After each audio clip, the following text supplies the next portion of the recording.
জুলাই সনদকে নিয়ে মোটামুটি একটা নতুন বিতর্ক তৈরি হয়েছে। জুলাই সনদকে রাষ্ট্রীয় স্বীকৃতি দেওয়ার পক্ষে অবস্থান নিয়েছে বিএনপি, কিন্তু জুলাই সনদের খসড়া নিয়ে আপত্তি জানিয়েছে এনসিপি এবং জামায়াতে ইসলামী। ধন্যবাদ। এইটা খুবই গুরুত্বপূর্ণ পয়েন্ট। দেখেন, আমাদের পলিটিক্যাল সমস্ত পার্টি যে জিনিসটা বুঝতে পারছে না, বাংলাদেশ সেকেন্ড রিপাবলিকে প্রবেশ করে গিয়েছে। কথাটা মনোযোগ দিয়ে শুনতে হবে। অভ্যুত্থানের পরে সেকেন্ড রিপাবলিক শুরু হয়ে যায়। 5 তারিখে প্যারাডাইম শিফট ঘটনা ঘটে গিয়েছে। আপনি চাইলেও আর 5 তারিখের আগে যাইতে পারবেন না। এইবার এই সেকেন্ড রিপাবলিককে আপনি কিভাবে ধারণ করবেন, কি প্রক্রিয়ায় আপনি এটাকে রাষ্ট্রীয় ক্ষমতা কাঠামো, জনগোষ্ঠীর সাংস্কৃতিক বুদ্ধিভিত্তিক নির্মাণ, প্রাতিষ্ঠানিকীকরণ করার দিকে যাবেন, সেটা আপনার চ্যালেঞ্জ। কিন্তু সেকেন্ড রিপাবলিক যে হয়ে গেছে এই ব্যাপারে বেশিরভাগ লোকের হুঁশ নাই, খেয়াল নাই। কোনো সংবিধানে তো নাই প্রধানমন্ত্রী পালাই যাবে, দেখেছো তো। তাহলে এই যে সাংবিধানিক পুরো আয়োজনটা, এটা অকেজো হয়ে গেছে। আমরা একটা এক্সট্রা কনস্টিটিউশনাল টাইমের মধ্যে আছে এখন, রাইট? তাহলে এখন আপনি এই সেকেন্ড রিপাবলিকের উপরে বসে আছেন। সেকেন্ড রিপাবলিকের সূচনার 1 বছর চলে যাচ্ছে, এখনও আপনার জুলাই সনদ, সাংবিধানিক ফয়সালা, এগুলো নিয়ে যে কথাবার্তা যেই স্টাইলে বলা হচ্ছে, তাতে করে আমার মনে হয় যে আমরা অভ্যুত্থানটাকে রিড করতে পারিনি। আপনার জুলাই সনদের শুধু রাষ্ট্রীয় স্বীকৃতি ডেফিনেটলি লাগবে, কিন্তু এখানে 2টা জিনিস আছে, একটা হলো জুলাই ঘোষণা আর একটা হলো জুলাই সনদ। জুলাই সনদ যেটা খসড়া দেখলাম আমরা, সেটা তো সরকারের তরফ থেকে তৈরি করা হয়েছে, এবং সেখানে এই যে পুরো সংস্কার প্রক্রিয়া কে কতখানি মানতেছে সেগুলো আলোকে স্বাক্ষর করা, এই ব্যাপারগুলো আছে।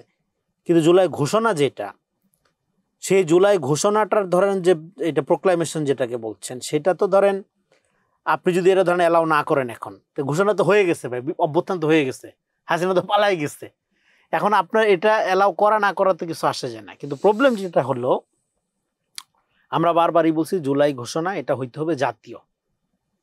এখানে একটা দল যারা in the wrong side of হিস্ট্রিতে ছিল, যারা always pro establishment anti nation রাজনীতি করছে, তারা জুলাইকে, হাসিনা যেরকম 71কে ব্যবহার করছে নিজেদের অস্ত্র হিসাবে, তারা জুলাইকে নিজেদের ইতিহাস তৈরির একটা বর্গ বা কাঁচামাল হিসেবে ব্যবহার করার চেষ্টা করছে, করার মধ্যে দিয়ে এই মিসট্রাস্ট তৈরি করছে।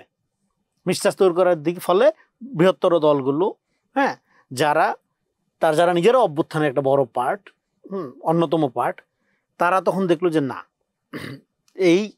এই শক্তিকে যদি তারা জুলাইকে এইভাবে ম্যানিপুলেট করার সুযোগ দেয়, তাহলে তারা যেটা করবে, তারা ঠিক আওয়ামী লীগের মতো একটা আলট্রা ফ্যাসিজম গড়ে তুলবে। কারণ একই মডেল, একইভাবে ব্যবহার করতেছে তারা।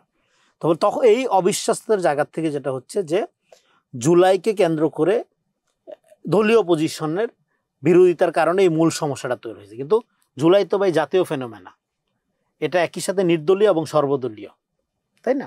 ফলে এই জাতীয় এবং এটা সাংবিধানিক বৈধতা না হলে তো পুরো আইনি প্রক্রিয়ার একটা বিষয় থেকেই যায়। যদি এই না, সাংবিধানিক বৈধতার ব্যাপারটা আমি বললাম তো, সাংবিধানিক বৈধতাই ইম্যাটেরিয়াল। আপনি তো সেকেন্ড রিপাবলিকে প্রবেশ করে গেছেন, অভ্যুত্থান হয়ে গেছে।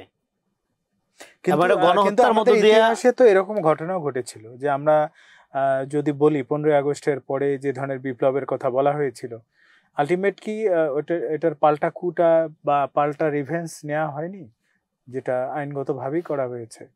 এরকম আইনগতভাবে করা হয়নি। এখনো আমরা যেভাবে দেখি পতিত স্বৈরাচার যারা যেভাবে কালেকটিভলি একটা বিশৃঙ্খলা সৃষ্টির পায়তারা করছে, তারা বিভিন্ন সরকারকে চ্যালেঞ্জ করার বিভিন্ন আলামত আমরা দেখতে পাচ্ছি, এবং গোয়েন্দা সংস্থা বা বিভিন্ন প্রতিরক্ষা বিশ্লেষকরা এটা আশঙ্কা করছেন যে তাদের মাধ্যমে বড় ধরনের একটা চ্যালেঞ্জ তারা ক্রিয়েট করতে পারে। যদি আইনি প্রক্রিয়ার মধ্যে পুরো বিপ্লবটাকে না আনা যায়, তাহলে একদিন তো এদেরকেই যে দুষ্কৃতিকারী বলা হবে না, সেটা কোনো সুযোগ নেই। এটা এই কারণ হলো আওয়ামী লীগের মধ্যে থাইকা তখন আপনাকে আওয়ামী লীগকে মোকাবেলা করতে হয়েছে। কিন্তু বাংলাদেশ তো আগামীর বাংলাদেশ কি, কান্ট্রি উইদাউট আওয়ামী লীগ। আপনি এখনো আওয়ামী লীগকে হিসাবের মধ্যে রাখতেছেন কেন? আপনি ধরেন বিএনপি, জামাত, এনসিপি, এরা নিজেরা মারামারি করবে, রক্তাক্ত হবে, কিন্তু আওয়ামী লীগের প্রশ্ন সবাই এক, এবং এক থাকতেও হবে। এক থাকাটা স্বাভাবিক, ন্যাচারাল। এবং একটা বিপুল নির্যাতিত জনগোষ্ঠী, বিপুল আহত জনগোষ্ঠী সমাজে রয়ে গেছে আপনার, সেখানে আপনি আওয়ামী লীগের রেখে চিন্তা করেন কিভাবে? সেটার কোনো সুযোগ নাই।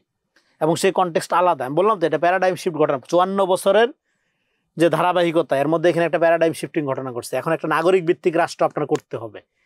এখন আর পার্টিজান মানে 100% বিরোধিতার জায়গায় গিয়ে রাজনীতি করার সুযোগ নেই।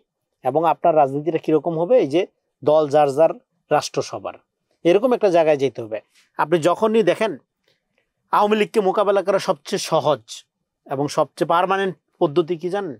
বাংলাদেশে একটা নাগরিক ভিত্তিক ডেমোক্রেসি গড়ে তোলা।